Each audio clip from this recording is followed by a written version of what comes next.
l'unité, il y a quelques années, on nous appelait les plaies qui puent, tout simplement et ce qui n'est plus le cas, maintenant qu'on prend en charge et qu'on traite l'odeur.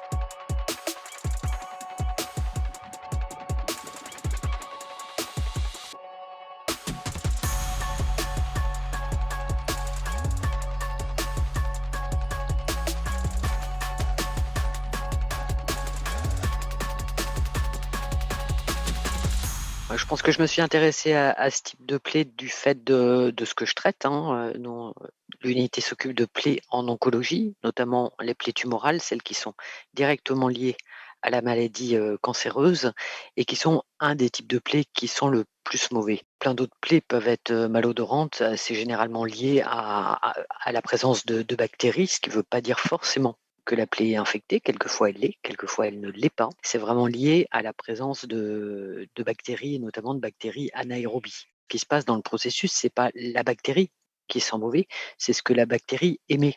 Elle va émettre des petites molécules, qui s'appellent les composés volatiles odorants et c'est ce groupe de molécules qui va sentir mauvais.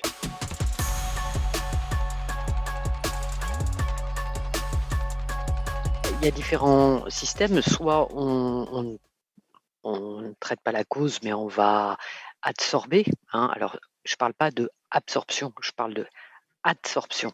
C'est-à-dire, on va mettre au-dessus de la plaie une matière sur lequel va s'accrocher ces petites, molécules, qui sentent, mauvais. C'est le principe du charbon. Il y a aussi évidemment, essayer de traiter les bactéries et notamment en ciblant ces bactéries anaérobies, de manière à ce qu'elles émettent pas, ces composés volatiles odorants.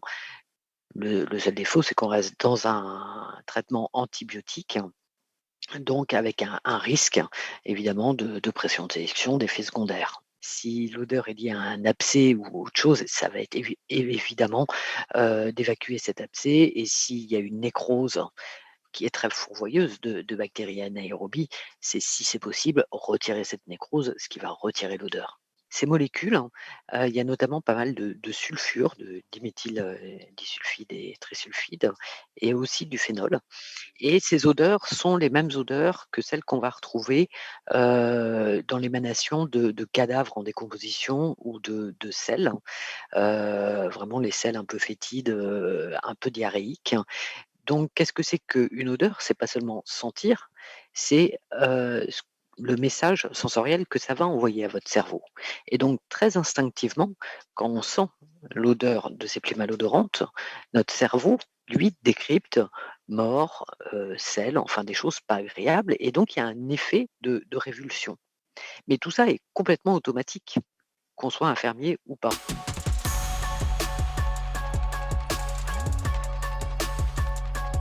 Déjà, si on comprend ce mécanisme, ça devient on le décortique et donc on n'agit plus par réflexe. Souvent le patient en souffre, mais il n'ose pas en parler, par pudeur et par honte, donc il faut lui en parler. Tu je pense que l'odeur doit être traitée comme un autre symptôme, hein, doit être pris en compte comme un autre symptôme, doit être discuté. Nous, on a développé un pansement adsorbant, comme le charbon, hein, ça fixe les molécules et en plus odorant. Ça libère une odeur de cannelle qui est sucrée, qui est plus appétante et ça va modifier le bouquet de composés volatiles résiduels. Si vous mettez avec du charbon, bah, le charbon, il va absorber la cannelle, il va diminuer l'efficacité du pansement. Donc tout ça, bah, ça s'apprend, c'est des techniques, hein. Voilà, on a la chance d'avoir beaucoup de pansements, beaucoup de produits, dans nos pays. Je pense qu'on ne mesure pas toujours, notre chance, hein. Maintenant, il faut bien les utiliser de manière à ce qu'ils soient le plus efficaces possible et sur l'odeur et sur le reste.